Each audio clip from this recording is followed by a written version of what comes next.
Binatawan muli ng suspensyon si Cavite 4th District Representative Kiko Barzaga. Gate ng kongresista paraan daw ito para iliis ang issue mula sa flood control scandal. Nasa frontline ng balitang yan si Mobile Journal Arles de los Santos. Sa botong 238 affirmative votes against 10, immediately suspended without pay muli si Cavite 4th District Representative Kiko Barzaga. 5 araw lang yan mula nang matapos ang naunang 60-day suspension na ipinataw sa kanya. Ayon kay House Ethics Committee Chairperson J.C. Abalos, imbes daw kasi na magtinu si Barzaga, kabaliktaran pa raw ang nangyari. Habang suspendido raw kasi si Barzaga mula December 1, 2025 hanggang January 30, ay patuloy pa rin daw ang umano'y repeated escalating misconduct ng kongresista.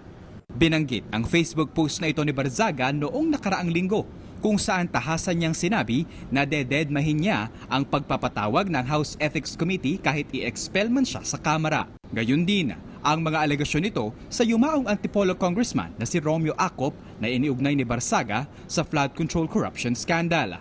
Bagay na hindi pinagsisihan ni Barzaga. I wouldn't have done it if I would have regretted it either way. Sanay na tayo dyan.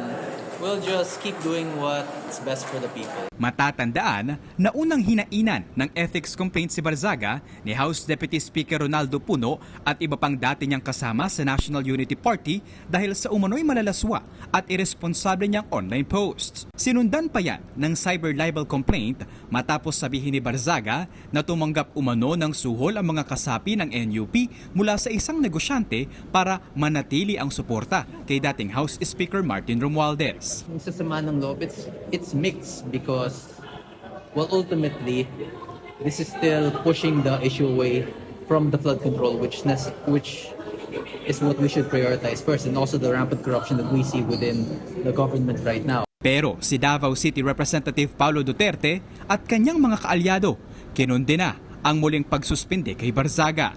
Giit ni Pulong, may karapatan si Barzaga sa freedom of expression. Bago ipataw ang suspensyon, dumating si Barzaga sa plenaryo nang nakangiti at nakipagkamay pa sa ilang kapwa mambabatas.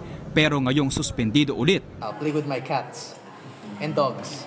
Maglalaylaw po ba kayo sa social media? Siguro maglaylo muna. Nagbabalita mula sa Frontline, Mobile Journal Arles de los Santos, News 5. Mga kapatid, Mean Los Baños po, huwag magpahuli sa mga balita at impormasyong dapat ninyong malaman. Para sa mas malawak na balitaan at diskusyon, mag-follow at mag-subscribe na sa social media pages ng News 5.